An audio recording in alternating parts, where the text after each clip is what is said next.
Bonjour à tous, aujourd'hui je suis avec Kevin Arsenault qui tu nous parles des antioxydants. Oui, exactement. C'est un peu de remettre un peu en question, de remettre la ligne directrice de où la science est rendue, vers où qu'on s'en va au niveau des antioxydants. Pourquoi? Parce qu'on sait que l'oxydation, très présente dans nos sociétés d'aujourd'hui, que ce soit pour la pollution extérieure ou autre, le stress de vie, cette oxydation-là peut mener à de l'inflammation, puis l'inflammation va mener à des maladies chroniques qui sont répandues assez aujourd'hui. Fait que le but, c'est de voir qu'on essaie de contrôler cette oxydation-là, puis dans les études que je lisais au niveau des antioxydants comme le bêta-carotène, la vitamine C, vitamine E, on voit que ces suppléments-là ne sont pas en mesure de contrer cette oxydation-là pour avoir une espèce d'amélioration au niveau de la longévité ou de la diminution des apparitions de maladies chroniques. Donc, ça ne veut pas dire que ces éléments-là ne sont pas importants. Je les préconise, multivitamines, etc.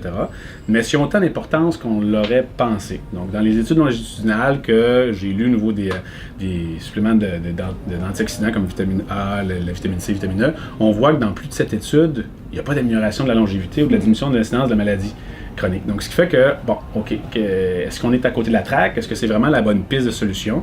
Ce qui fait que le détour ou les autres questions à se poser nous amènent vers d'autres études cliniques qui ont regardé plus la consommation de légumes. En vrai, il y a plus de 250 études sur les légumes et les fruits, puis je pense que tout le monde le sait que la diète méditerranéenne, on voit une augmentation. En vrai, la consommation de 5 portions de fruits et légumes par jour diminue de 50% le risque de cancer, comparativement à des gens qui consomment 2 portions de fruits et légumes par jour. Donc, on le sait, consommer des fruits et légumes, il faut le faire, mais plus de 80% de la population ne consomme pas leurs 5 portions de fruits et légumes. Donc, on voit une diminution de l'incidence de cancer. Puis on connaît aussi dans les fruits et légumes, il y a beaucoup de composés phytochimiques qui sont présents. Le docteur Richard Béliveau, avec les aliments anti-cancer, l'a bien démontré. Fait que là, c'est de voir, OK, on voit que les légumes nous démontrent une diminution de l'incidence du cancer. On voit que les vitamines A, C, E ont moins d'incidence sur... Donc, qu'est-ce qui est dans les fruits et légumes qui pourrait nous l'apporter? Avant d'aller vers ce sujet-là, je voudrais vous parler un peu du phénomène de redox, en vrai, de l'équilibre redox. C'est quoi ça, redox? Red pour réduction, puis ox pour oxydation. C'est un équilibre entre une molécule qui va être réduite, puis une molécule qui va être oxydée. Puis dans le processus du vieillissement, bien là, on vient attendre vers plus de molécules oxydées que de réduites.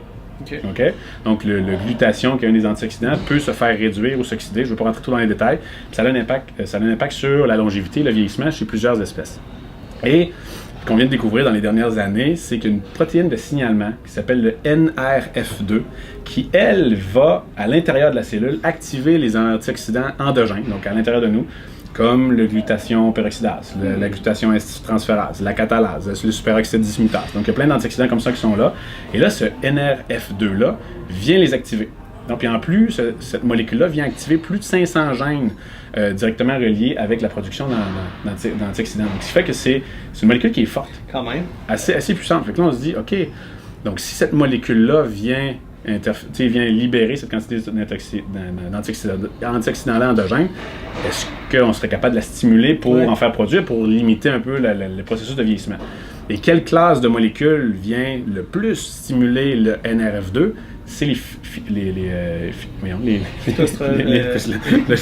j'ai trop de mots dans ma tête. C'est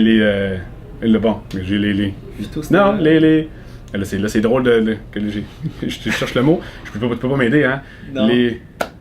Pas les flavonoïdes, c'est dans la catégorie les polyphénols. Bon, je vais les trouver.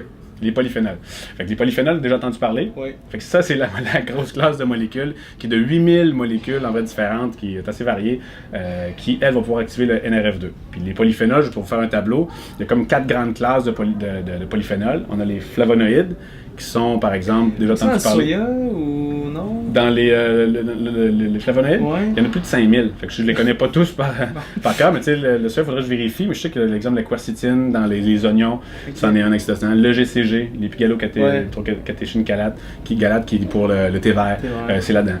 Il y a une autre catégorie, la deuxième catégorie, c'est les acides phénoliques. La curcumine, le curcuma, ça, c'en est une autre. C'est des molécules que le nom vous dit quelque chose. Les stilbènes, troisième catégorie, comme le resveratrol, qui est dans le vin rouge, ou le pterostilbène, qui est dans le bleuet. Puis la quatrième catégorie, c'est les lignanes, comme les lignanes de sésame. On a déjà parlé un peu dans notre chronique sur le tartare, il y avait les lignanes, l'huile de sésame.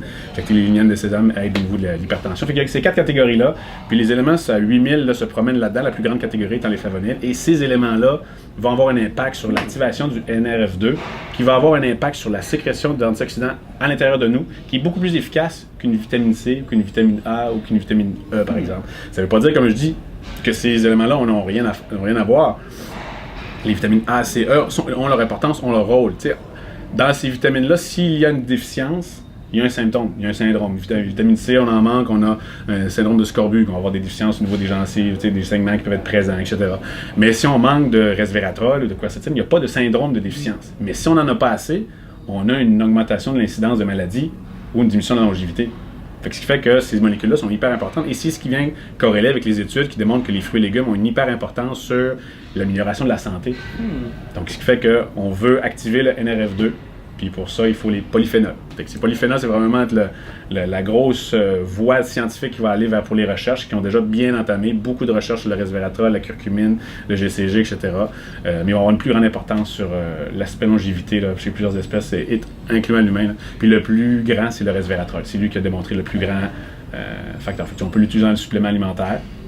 Ou sinon, c'est simplement consommer un peu de vin rouge par jour. Tu sais, c'est des recommandations, prendre du thé vert, curcuma avec du poivre pour améliorer l'absorption. Tu sais que c'est des choses qu'on connaît, puis de plus en plus, ça va être carte sur table sur ces éléments-là, ont vraiment un bienfait fondé sur notre santé. Fait que ça vient à la base de manger diversifié, toutes les couleurs de l'arc-en-ciel, de varier son alimentation, puis manger le moins transformé possible. Exactement. Puis là, c'est sûr que quand on parle de fruits et légumes, on parle toujours de bio si possible, hein, diminuer. On va apporter des éléments qui stimulent notre système pour l'oxydation. On ne veut pas créer de l'oxydation avec un pesticide. C'est 1 + 1 - 1, on tombe à 0. Là, ce qui fait qu'on reste dans le bio là-dessus. Cool, très intéressant. Merci encore. Puis je pense que je vais aller me faire une belle salade bio juste à côté. Ça fait plaisir, Félix.